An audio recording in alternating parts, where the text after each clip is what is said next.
విత్తనం, తప్పుడు విత్తనం చెట్టు అవుతుంది. తప్పుడు సాంప్రదాయంగా మానకపోతే ఎవరి చేతుల్లోనూ ఉండదు వ్యవస్థ.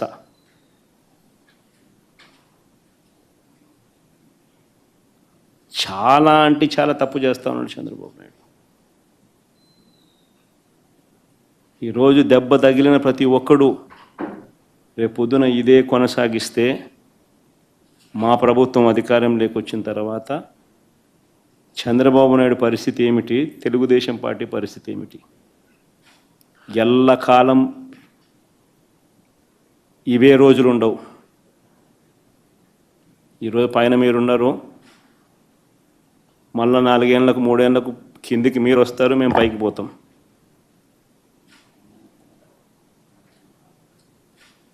కానీ మీరు చేసే ఈ తప్పుడు సాంప్రదాయం రేపు విషవృక్షం అవుతుంది.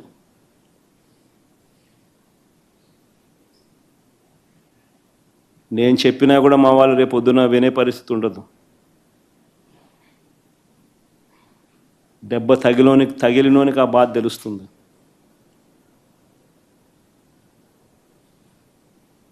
చంద్రబాబు ఇప్పుడైనా మేలుకో, తప్పు తెలుసుకో, తప్పుడు సాంప్రదాయాన్ని సరిదిద్దుకో.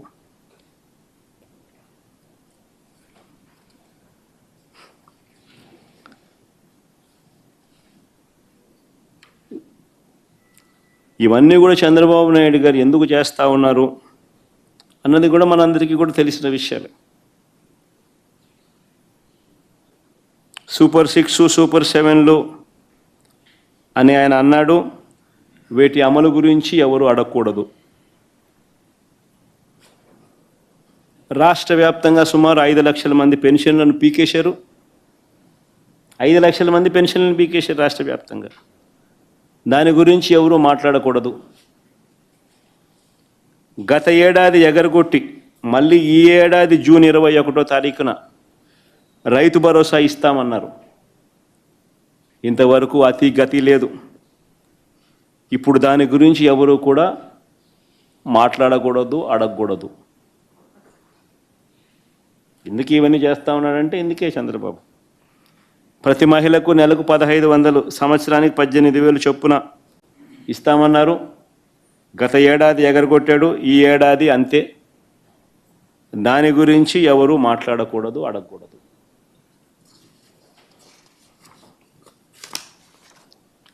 ఏటా 3 సిలిండర్లు అన్నాడు. గత ఏడాది 2 సిలిండర్లను ఎగరగొట్టేశారు. ఇస్తానన్న 1 సిలిండర్ కూడా అందరికీ అందలేదు. ఈ ఏడాది అసలే 3 సిలిండర్లలో అసలే లేదు. దీని గురించి కూడా ఎవరు అడగకూడదు, మాట్లాడకూడదు. బడికి వెళ్ళే ప్రతి విద్యార్థికి 15,000 ఇస్తానన్నాడు. గత ఏడాది ఎగరగొట్టేశాడు. 15,000 కాస్త 13 అయింది.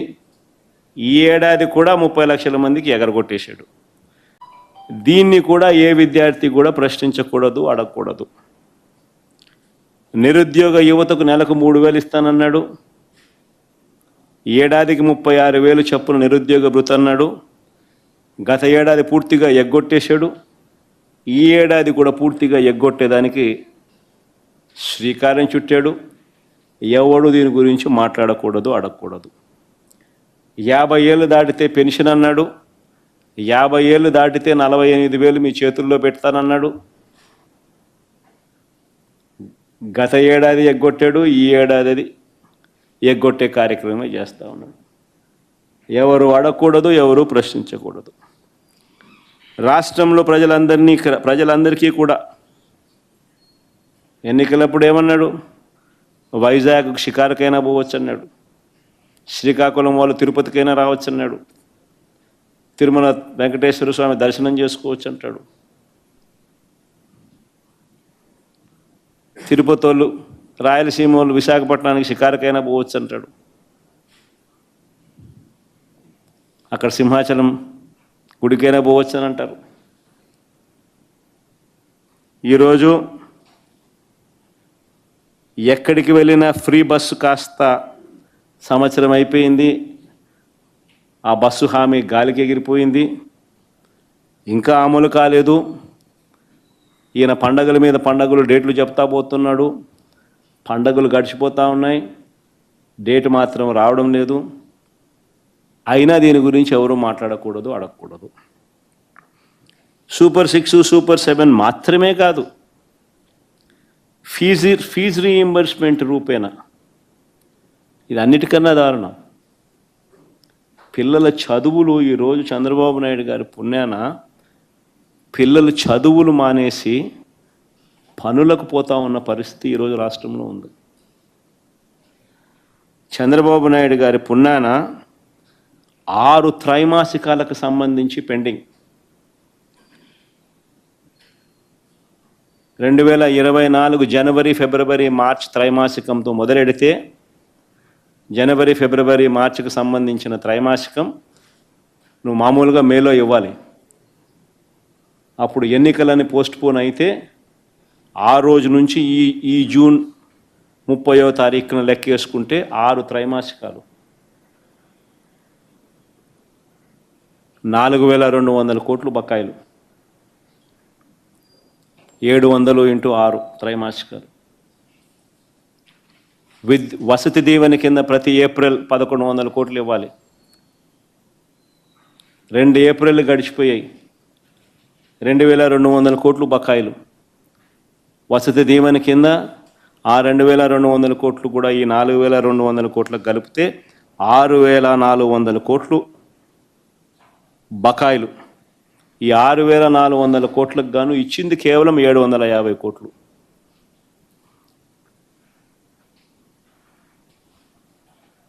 వీటి గురించి కూడా ఎవరూ మాట్లాడకూడదు, ప్రశ్నించకూడదు.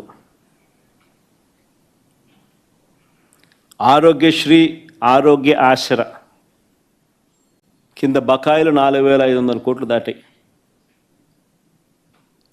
మామూలుగా నెలకు 300 కోట్లు ఆరోగ్యశ్రీ కింద ఖర్చు అయ్యేది. ఈ 13-14 నెలలకు లెక్కేసుకుంటే దాదాపుగా 4,000 కోట్లు. ఆరోగ్య ఆసరా కింద మరో 400-500 కోట్లు ఖర్చు అవుతుంది సంవత్సరానికి. ఆరోగ్యశ్రీ, ఆరోగ్య ఆసరా కింద 4,500 కోట్లు బకాయిలు. పేదవాడికి ఉచితంగా వైద్యం అందని పరిస్థితి ఈరోజు. నెట్వర్క్ హాస్పిటళ్ళు చేతులెత్తేసిన పరిస్థితులు. అయినా వీటి గురించి ఎవరూ మాట్లాడకూడదు, ప్రశ్నించకూడదు. ఇక ఇళ్ల నిర్మాణం గురించి ఆయన ఇచ్చిన 143 హామీల గురించి ఎవరూ నిలదీయకూడదు. అధికారంలోకి వచ్చిన తర్వాత చంద్రబాబు గారు తొలగించిన ఉద్యోగాలు, ఇచ్చిన ఉద్యోగాలు కాదు, తొలగించిన ఉద్యోగాలు 3 లక్షల పైచులకు. 2,66,000 ఉద్యోగాలు వాలంటీర్ ఉద్యోగాలు మోసం చేసి ఎన్నికలప్పుడు వాడుకొని ఆ తర్వాత ఉపయోగించుకొని రోడ్డును పడేశాడు. బ్రేవరేజెస్ కార్పొరేషన్లో మరో 15,000 మందిని రోడ్డున పడేశారు. రేషన్కు సంబంధించిన డోర్ డెలివరీ చేస్తూ ఉన్న ఉద్యోగస్తులు ఎండియూల ద్వారా మరో 20,000 మంది. 3 లక్షల పైచిలకు ఉద్యోగాలు రోడ్డున పడేసినా కూడా ఎవరూ ప్రశ్నించకూడదు. ప్రభుత్వ ఉద్యోగులు, వాళ్ళకు చేసిన మోసం అంతా ఇంత కూడా కాదు. వస్తూనే అయ్యారన్నాడు, ఎగరగొట్టేశాడు. అంతవరకు ఉన్న పిఆర్సీని రద్దు చేశాడు. కొత్త పిఆర్సీని ఇంతవరకు వేయలేదు. 4 డిఏలు పెండింగ్. ఈయన అధికారంలోకి వచ్చిన తర్వాత 4 డిఏలు పెండింగ్. అధికారంలోకి వస్తూనే మేము జీపీఎస్ అధికారులకు మంచి చేస్తూ మేము ఇస్తే జీపీఎస్ని తీసేసి ఓపీఎస్ తీసుకొస్తానన్నాడు. అది మోసమే. ఉద్యోగులకు బకాయిలు దాదాపుగా 20,000 కోట్లు పైచిలకు బకాయిలు పడ్డాయి. ఉద్యోగస్తులకు బకాయిలే ఈరోజు 20,000 కోట్లు దాటాయి.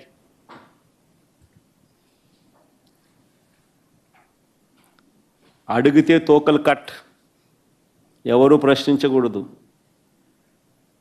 ఎవరు అడగకూడదు. అడిగితే సుమా దొంగ కేసులే, తప్పుడు కేసులే.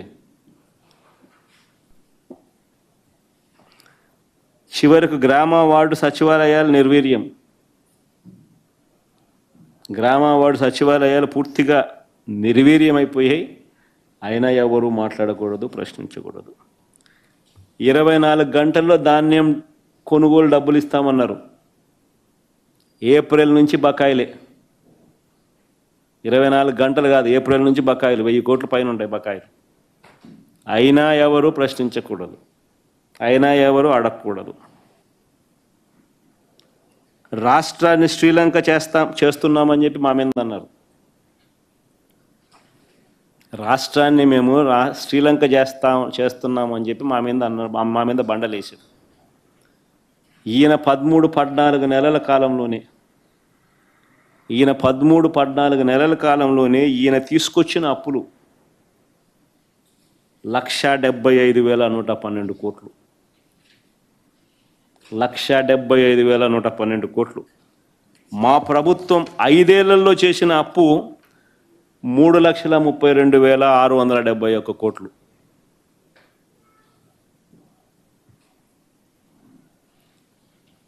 ఐదేళ్లలో మా ప్రభుత్వం చేసిన అప్పు 3,32,671 కోట్లు అయితే,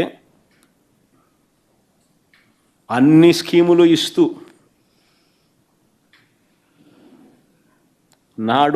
నాడు నేడు లాంటి గొప్ప డెవలప్మెంట్ కార్యక్రమాలను చేస్తూ, స్కూళ్ళు కానీ హాస్పిటళ్ళు కానీ రూపురేఖలు మారుస్తూ, కొత్తగా 3 పోర్టులు గవర్నమెంట్ రంగంలో కడుతూ,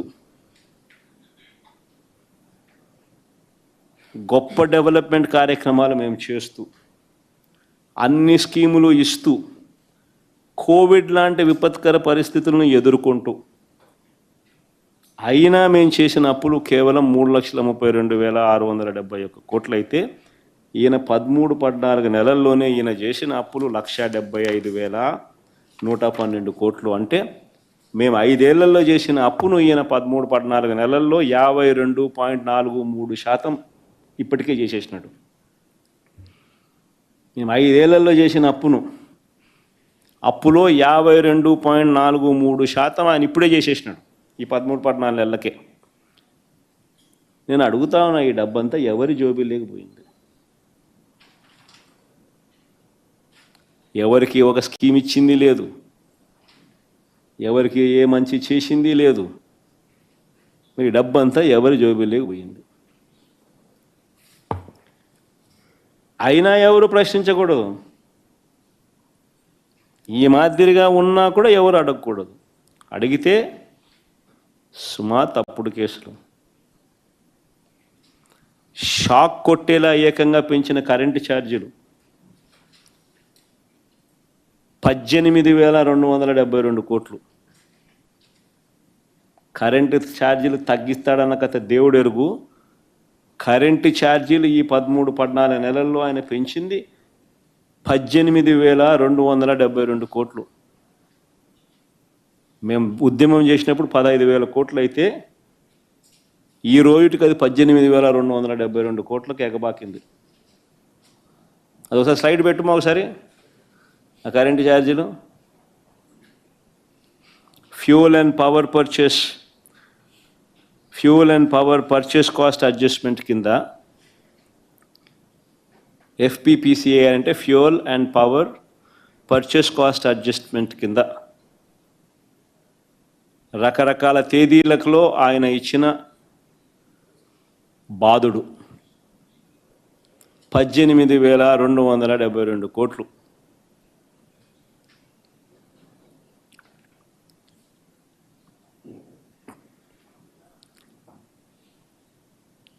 దీని గురించి ఎవరు మాట్లాడకూడదు. పాల ధరల దగ్గర నుంచి చంద్రబాబు నాయుడు పుణ్యానాన్ని అమూల్ మూతపడతా ఉంది. చంద్రబాబు నాయుడు పుణ్యాన అమూల్ మూతపడతా ఉంది. రైతులకు గిట్టుబాటు ధరలు, పాల ధరలు తగ్గాయి. కానీ మార్కెట్లో మాత్రం వీళ్ళ హెరిటేజ్ కార్టెల్ ఫామ్ చేసి పాల ధరలు పెరిగాయి. ఇలా పాల ధరలు తాగేవాడికి పెరిగినా ఎవడు మాట్లాడకూడదు, రైతులకు పాల ధరలు తగ్గినా ఎవరు మాట్లాడకూడదు, అమాంతంగా పెరిగిపోయిన స్కూల్ ఫీజుల గురించి ఎవరు మాట్లాడకూడదు, అమాంతంగా పెరిగిపోయిన స్కూల్ ఫీజుల గురించి ఎవరు మాట్లాడకూడదు, పెరిగిన బతుకు భారం గురించి ఎవరు అడగకూడదు. పొరపాటును ప్రశ్నిస్తే సుమా తప్పుడు కేసులు. స్కూళ్ళల్లోనూ ప్రభుత్వ హాస్పిటల్లోనూ నిలిచిపోయిన నాడు నేడు పనుల గురించి ఎవరు మాట్లాడకూడదు. స్కాములు చేస్తూ తన వాళ్లకు తెగనమ్ముతున్న కొత్త మా హయాంలో తీసుకువచ్చిన ప్రభుత్వ మెడికల్ కాలేజీల గురించి ఎవరు మాట్లాడకూడదు. పోర్టులు, ఫిషింగ్ హార్బర్లు అన్నీ కూడా తెగనమ్ముతూ స్కాములు చేస్తూ ఉన్నా ఎవరు మాట్లాడకూడదు, ఎవరు అడగకూడదు. ఇష్టారాజ్యంగా ఇసుక మాఫియా చేస్తూ ఉన్నా మాట్లాడకూడదు. గ్రామ స్థాయి నుంచి బెల్ట్ షాపుల ఆధ్వర్యంలో జరుగుతూ ఉన్న లిక్కర్ మాఫియా గురించి ఎవరు మాట్లాడకూడదు, మట్టి మాఫియా గురించి ఎవరు మాట్లాడకూడదు. అమాంతం కాంట్రాక్టులు రేట్లు పెంచేసి, రాజధాని ప్రాంతంలో రేట్లు చూస్తే అసలు ఏం కడతా ఉన్నారు, బంగారుతో కడతాన్నారా బిల్డింగ్లు అనిపిస్తాను. స్క్వేర్ ఫీట్ 9,000 రూపాయలు, 10,000 రూపాయలు బంగారు రాడ్లతో కడతానట్టున్నారు. అమాంతం పెంచేసి ఇంతకుముందు లేనిది మొబిలైజేషన్ అడ్వాన్స్ కొత్తగా వీళ్ళు ఇప్పుడు మొదలుపెట్టిస్తూ మొబిలైజేషన్ అడ్వాన్స్ పేరిట ఇవ్వడము డబ్బు, అందులో 10% ఇవ్వడము, 8% ఎత్తడము.